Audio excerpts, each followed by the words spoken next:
त्रिदेव में सर्वश्रेष्ठ कौन? महर्षि भृगु ने कैसे ली त्रिदेवों की परीक्षा? एक बार महर्षि भृगु और अन्य मुनियों ने सरस्वती नदी के तट पर मिलकर यज्ञ का आयोजन किया। इस यज्ञ में नारद जी भी आए हुए थे। नारद जी ने सभी ऋषियों से पूछा कि आप लोग इस यज्ञ का फल किस देव को देना चाहते हैं? तब इस पर ऋषियों का जवाब था कि वह इस यज्ञ का फल तीनों देवों में सबसे श्रेष्ठ देव को ही देंगे। लेकिन एक बहुत बड़ी समस्या यह थी कि ब्रह्मा, विष्णु और महेश में सबसे श्रेष्ठ कौन है? इसका निर्धारण कैसे किया जाए? इसका कोई निष्कर्ष न निकलता देख ऋषि मुनियों ने त्रिदेवों की परीक्षा लेने का निश्चय किया और ब्रह्मा जी के मानस पुत्र महर्षि भृगु को इस कार्य के लिए नियुक्त किया। सबसे श्रेष्ठ देव की पहचान करने के लिए महर्षि भृगु सर्वप्रथम ब्रह्मा जी के पास गए।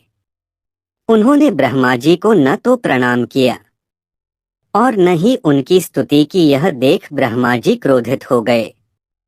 क्रोध की अधिकता से उनका मुख लाल हो गया, आंखों में अंगारे दहकने लगे।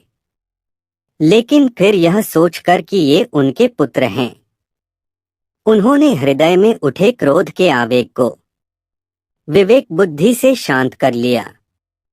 फिर वहां से महर्षि भृगु कैलाश पर्वत गए। देवाधिदेव भगवान महादेव ने देखा कि भृगु आ रहे हैं, तो वे प्रसन्न होकर अपने आसन से उठे और उनका आलिंगन करने के लिए अपनी भुजाएं फैला दीं। किंतु उनकी परीक्षा लेने के लिए भृगु मुनि उनका आलिंगन अस्वीकार करते हुए बोले, महादेव, आप सदा वेदों और धर्म की मर्यादा का उल्लंघन करते हैं। दुष्टों और पापियों को आप जो वरदान देते हैं उनसे सृष्टि पर भयंकर संकट आ जाता है। इसलिए मैं आपका आलिंगन कदापि स्वीकार नहीं करूंगा। उनकी बात सुनकर भगवान शिव क्रोध से तिलमिला उठे। उन्होंने जैसे ही त्रिशूल उठाकर उन्हें मारना चाहा, वैसे ही भगवती ने बहुत अनुनय विनय कर किसी प्रकार से उनका क्रोध शांत किया। फिर इसके बाद भृगु मुनि विष्णु के लोक वैकुंठ लोक गए। उस समय भगवान श्रीहरि देवी लक्ष्मी के साथ क्षीर सागर में विश्राम कर रहे थे। भृगु ने जाते ही भगवान विष्णु के छाती पर लात मारी। भक्त वत्सल भगवान विष्णु शीघ्र ही अपने आसन से उठ खड़े हुए और उन्हें प्रणाम करके उनके चरण सहलाते हुए बोले, भगवान, आपके पाँव में कहीं चोट तो नहीं लगी? कृपया इस आसन पर विश्राम कीजिए। भगवान, मुझे आपके शुभ आगमन का ज्ञान न था, इसलिए मैं आपका स्वागत नहीं कर सका। आपके चरणों का स्पर्श तीर्थों को पवित्र करने वाला है।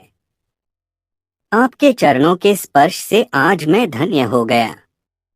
भगवान विष्णु का यह प्रेम व्यवहार देखकर महर्षि भृगु की आंखों से अश्रु बहने लगे। उसके बाद वे ऋषिमुनियों के पास लौट आए और ब्रह्मा जी, शिव जी और श्रीहरि के यहाँ के सभी अनुभव विस्तार से कह बताए। उनके अनुभव सुनकर सभी ऋषि मुनि बड़े हैरान हुए और उनके सभी संदेह दूर हो गए। तभी से वे भगवान विष्णु को सर्वश्रेष्ठ मानकर उनकी पूजा अर्चना करने लगे।